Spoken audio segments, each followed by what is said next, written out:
and he's going to give me a tour of his beautiful Tiffen Phaeton motor coach. 41 feet long. It's very impressive. So tell me a little bit about her there. Well, this is a bath and a half model.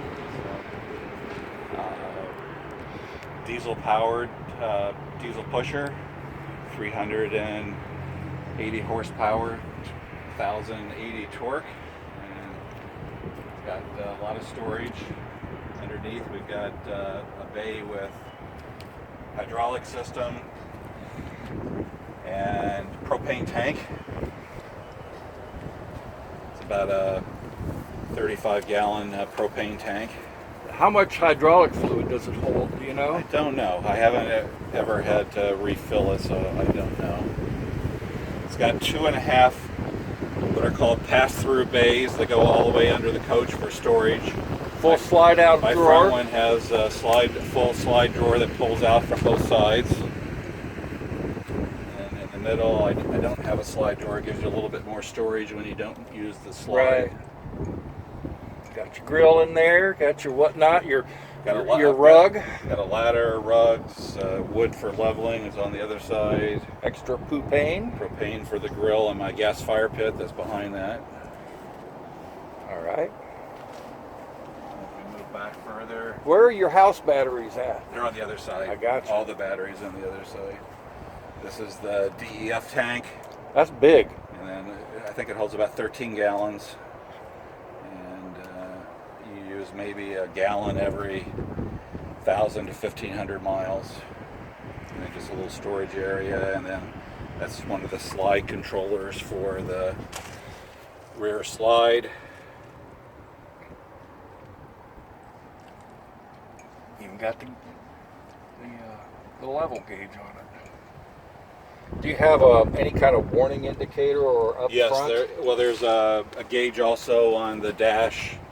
And then if it gets low, which I've never done, it gets a warning. And if you don't fill it and it gets too low, it goes into the engine into like a limp along mode where it gets progressively, I think at the end it kind of shuts you down if you don't fill it. I'm actually not sure. Electrical fuses and things for the chassis, but I'm not sure exactly what's entailed with it. Cutting boards? I use the cutting boards when I store it in the winter to just keep the tires off of the turf. So I put them under the tires over the winter. That's the blinking thing there is a battery minder, so that's when you're plugged into electrical power. It keeps the chassis batteries charged. Good old shore power. Now, does the coach come with any kind of ladder extension? You can get to it? In the bay underneath, there's an extension that comes here that comes down to here. Right. You just don't want people the reason climbing up on it. Well, it's not for that. It's because it would block the engine.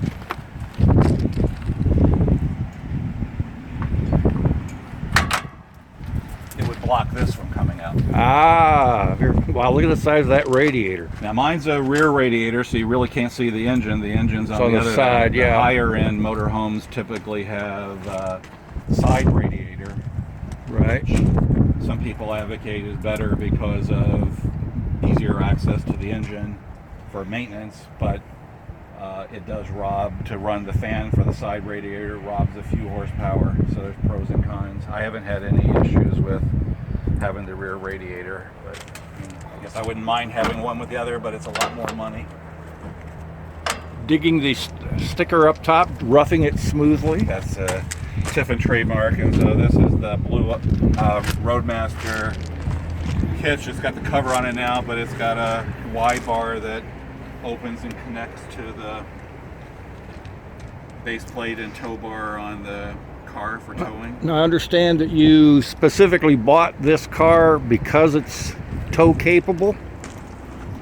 Yes, well there are a bunch of cars that are tow capable. We like the Ford Edge, and it is 4-wheel down towable, which is important. And I don't want to very important. I don't want to have to fool with a dolly or anything.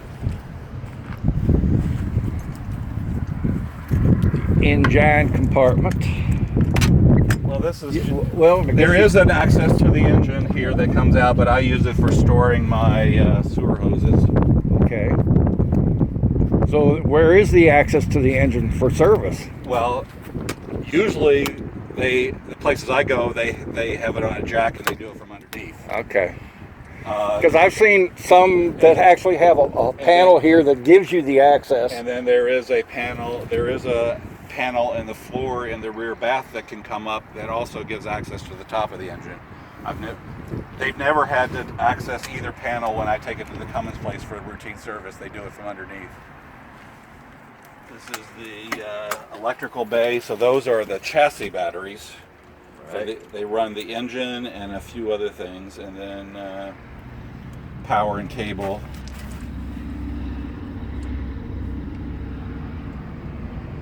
Surge protection, very And important. then I added, which most RVers add, is up here. You can't see it. There's a Progressive Industries energy management thing. The surge protection doesn't detect all different kinds of power variations. So this Progressive Industry unit detects for low voltage, high voltage, all kinds of, it's like 15 different power anomalies, and it will protect your car. This is called the wet bay. So this is Yes, everybody knows what this is. access for the incoming water, water filter, water pump for when you're running off your tanks. That's a residential water filter there. Yes. Filters the whole house. And that's your water pump for the house system? Yeah, when you're running off the water tank. Impressive slides, folks. Those three are just the other side of the Right. ones we saw, and then this, it's hard getting into here, but this is the house batteries, which are How many do you have on there? a slide. I have six 6-volt batteries. How many amp They hours? need to be clean, so it's 660 amp hours total. which gives you Right. 330 usable amp Right. hours, because Right. for the lead acid batteries you don't want to go below 50% Right. state of charge. Right. Yeah, the worse you treat them, the worse they treat you. Look at that nice shiny exhaust pipe on your generator. Generator. This is the there's some DC fuses up here.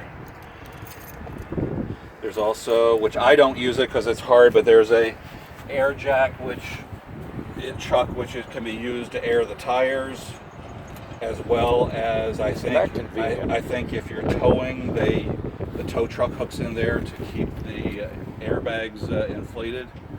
So you got lighting here for, I guess, Top lights, yeah. but you wouldn't need it because your drain stuff's all back there. The generator, I've got a. Oh, it's on a slide. Not sure why that didn't release.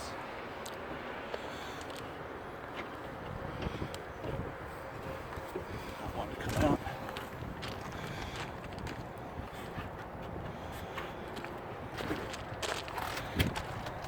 Ten thousand watts. That's that'll run a small home. In fact, it does run a small home. It can run most everything.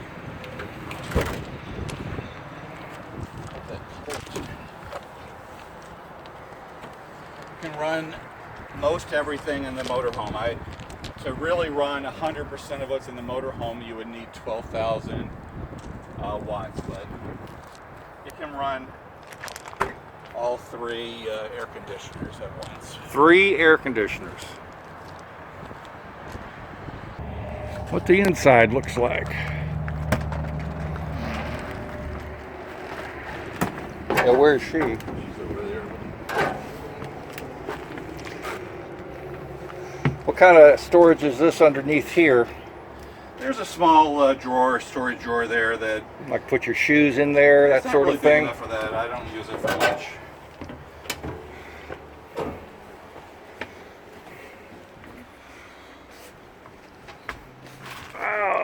Bump my head on your T&V. Yeah. This is the cockpit. You got the Allison transmission gearbox over there. It's got the leveling control. It's got an auto level, so you just push one button and it dumps the tanks and then levels for you with the hydraulic jacks. GPS? It's got a GPS, which I don't use. This is for the cameras. I've got a rear camera and side cameras. Do you find these translucent shades do a nice job of keeping the heat out? Yeah, they do. There's two. Well, this storage really, it has the controller for the over-the-air Right. high-def antenna and storage. Little storage there. I use instead of the GPS here, I use a Garmin that's specially designed for RVs that factors in your weight, your height, and length. The built-in one doesn't, and it's also expensive to update the software, so I don't do that. A lot of people just use their phones. This Is that your is control the center? Control center. So I have a Magnum inverter charger. The inverter can handle up to 2,000 watts. Is it continuous? Yes. That's great. This is the tank, so your propane, your water, your gray, your black tank status. Lots of LPG. Controls for the front two slides, the small door awning, and then the patio awning, which I don't have out now because it's too windy. Yeah, it is. Coming into the living area, this unit has what's called the entertainment center, so a TV with a fireplace, electric fireplace that does put out heat, which is nice. Always nice, yeah. Tiffins are known for storage, so there's all you can see, lots of storage fairly deep on this side. I keep all my groceries over here, and then you've got storage that's even deeper on this side. Lots of storage, so if you're going to be out on the road for 2 or 3 months at a time, it's nice to be able to take all you need. Exactly. Now, do you find that as you've gone along in your travels that you're actually paring back the amount of things you take with you? I've been this year trying to do that stuff that I find that I've never used in the 4 years I've had it. I am trying to start to take some of that off. Yeah, I think that's a lot of people, from what I'm seeing a lot of on the stuff sounds neat when you look at right, it. but then it just sits there and it takes up space you could use for something you really want. I don't use it often, but this pulls out to give you extra prep Right. workspace, and the drawers for the thing are that full length, so That's they're really, great. they're really deep. I've got a dishwasher, Oh, that's convenient. which actually is nice because it uses actually less water than doing dishes by hand. It's very efficient with the fuel usage. Convection The microwave? oven's a convection oven as well as a microwave. It works really well. I've baked bread, I've baked cakes, I've roasted veggies, I've roasted meat. It works really well. There's a 3-burner propane stove.